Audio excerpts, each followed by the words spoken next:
Hai, masih bersama saya Mr. Z bicara. Tentu saja bicara tentang kebenaran berdasarkan fakta, data, dan realita. Semenjak Nikita Mirzani ditetapkan sebagai tersangka oleh Polda Metro Jaya, rame di media sosial. Ya, ada yang mendukung, ada juga yang berlawanan. Tapi anehnya, saya membaca komentar-komentar. Ini pendukung-pendukung ini sepertinya pendukung fanatik. Bolehlah mendukung, tapi yang logis. Ada juga yang nulis bahwa saya katanya benci kepada Nikita Mirzani. Bagaimana bisa? Saya tidak kenal. Tidak ada untungnya saya membenci. Tidak ada juga untungnya saya menggemari. Jadi netral ya, sama dengan yang lain-lain. Ini namanya mereview, tapi bukan produk skincare gitu loh ya. Mereview. Oke ya ini teman-teman, sebelum jauh kita bahas, saya akan membacakan berita ini kepada Anda semua.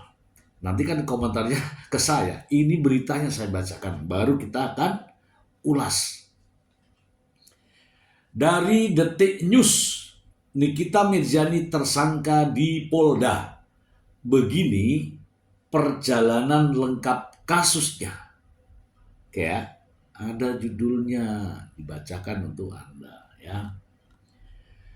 Artis Nikita Mirzani kembali berurusan dengan polisi. Kini Nikita Mirzani dan asistennya berinisial Ismail ditetapkan sebagai tersangka atas dugaan pengancaman dan pemerasan bos skincare sebesar 4 miliar rupiah. 4 miliar. Berdasarkan keterangan pelapor yang merupakan korban, Nikita Mirzani diduga meminta uang tersebut dengan dalih tutup mulut. Usai menjelekkan produk milik pelapor, Nikita sempat membantah terkait tuduhan pihak pelapor tersebut. Nikita sendiri absen pemeriksaan sebagai tersangka dan meminta penjadwalan ulang pada Senin 3 Maret mendatang. Namun, penyidik akan melayangkan surat panggilan pemeriksaan pekan depan. Nah, berarti hari ini ya. Nikita Mirzani dijerat dengan pasal 27B ayat 2 dan pasal 45 ayat 10 Undang-Undang ITE dengan ancaman maksimal 6 tahun penjara. Nikita juga dijerat dengan pasal 368 KUHP dengan ancaman maksimal 9 tahun penjara.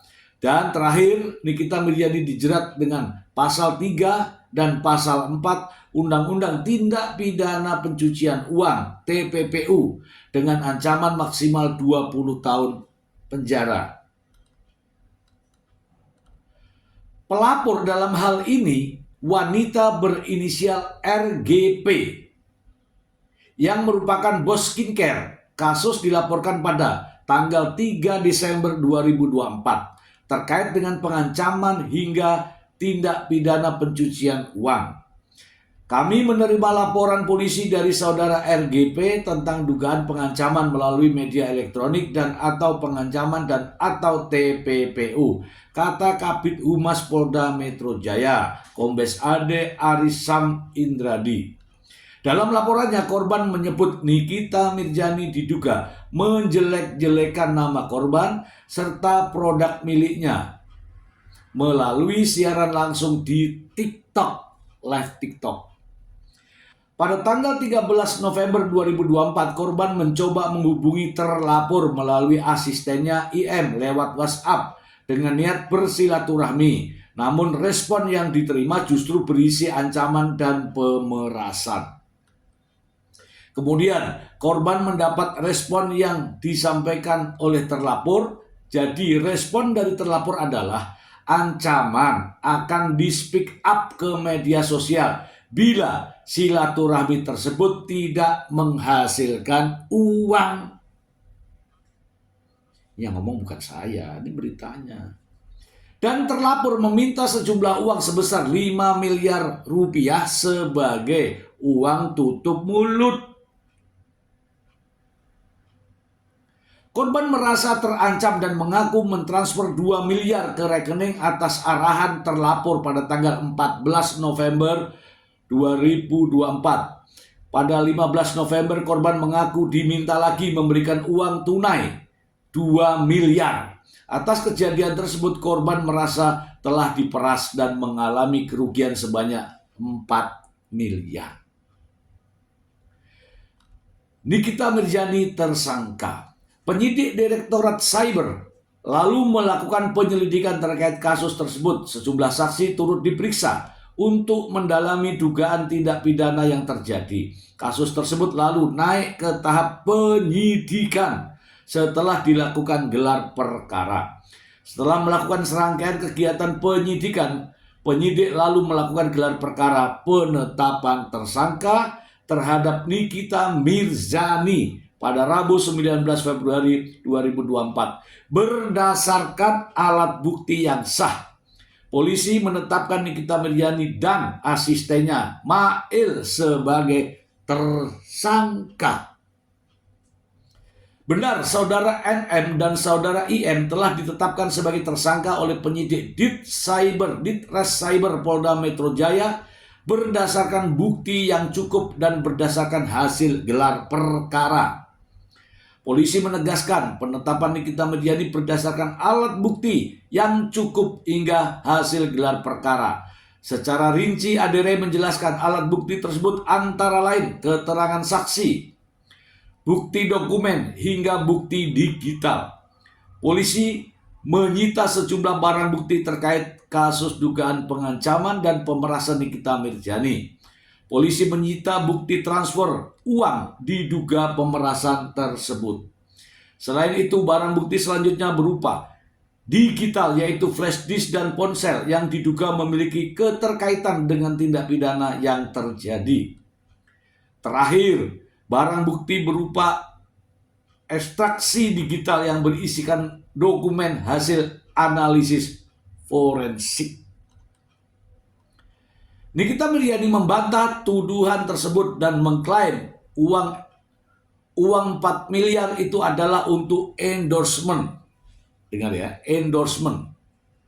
Kuasa hukum Nikita Mirzani, Fahmi Bahmid, mengatakan justru Nikita Mirzani yang pertama kali dihubungi oleh RGP melalui asistennya berinisial IM.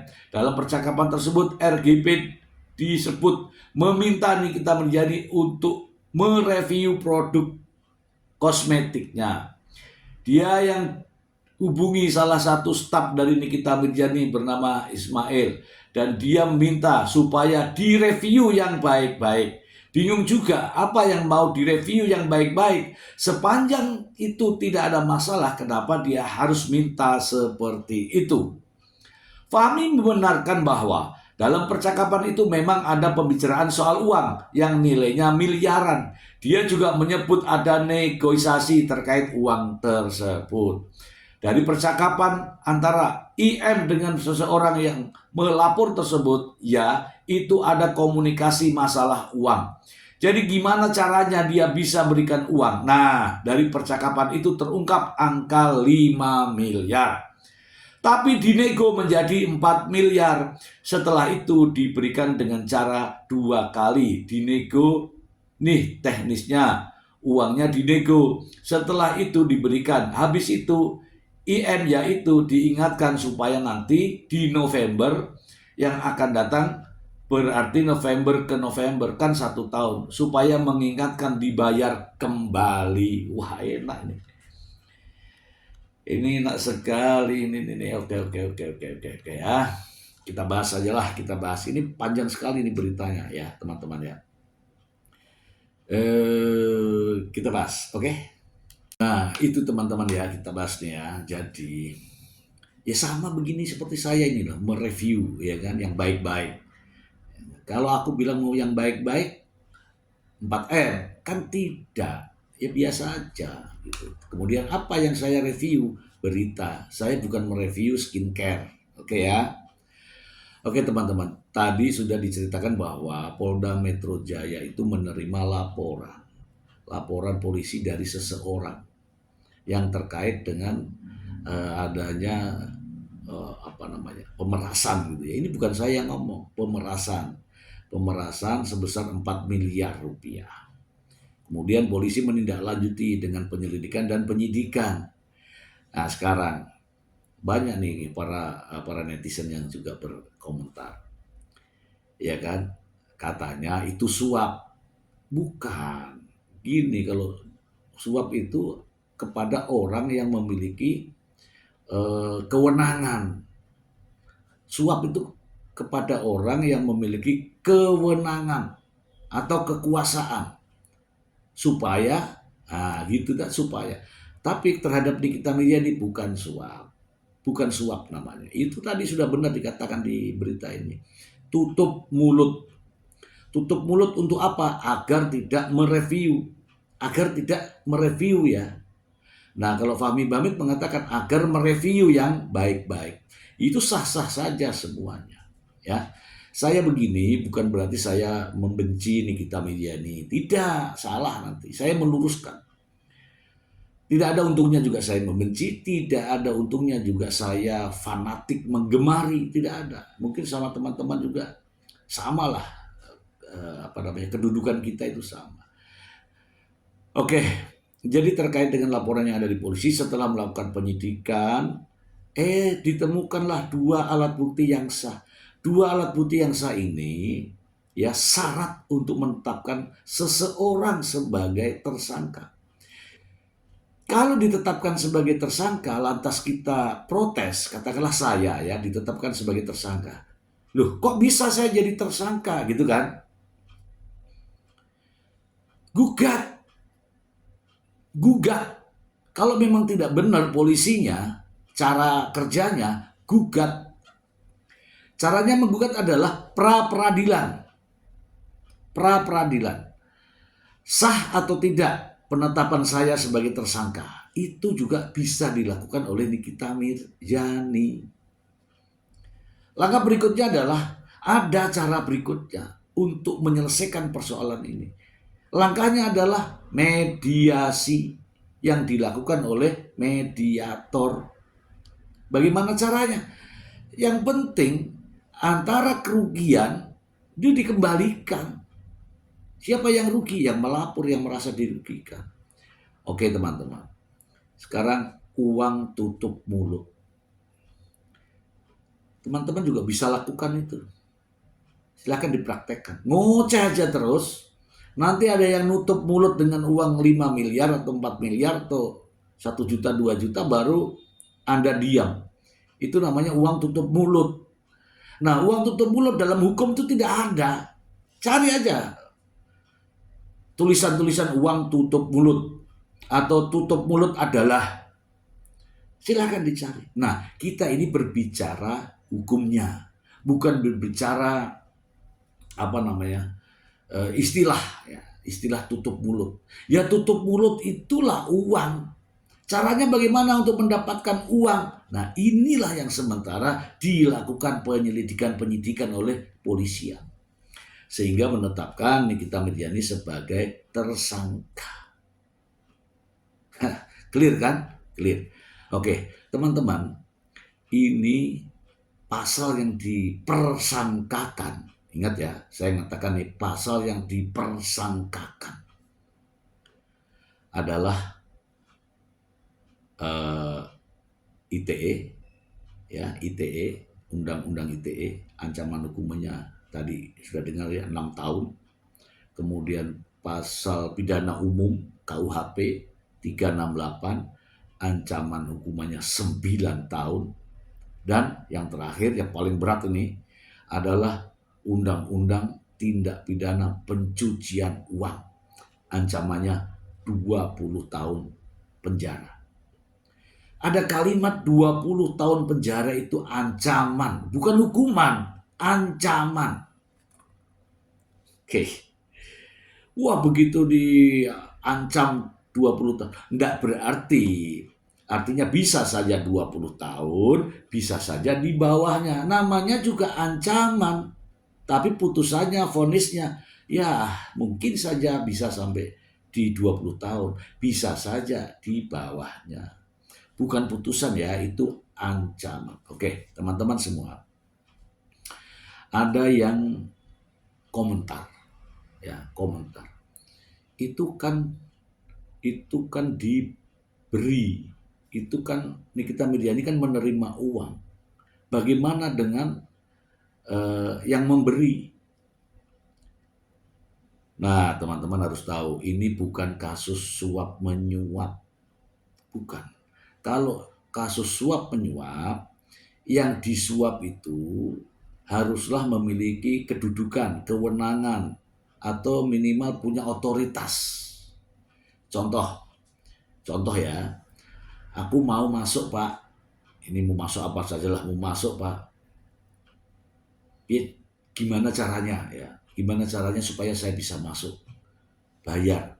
Nah, untuk membayar kemudian orang ini memiliki otoritas, oke silahkan masuk. Nah, itulah suap namanya.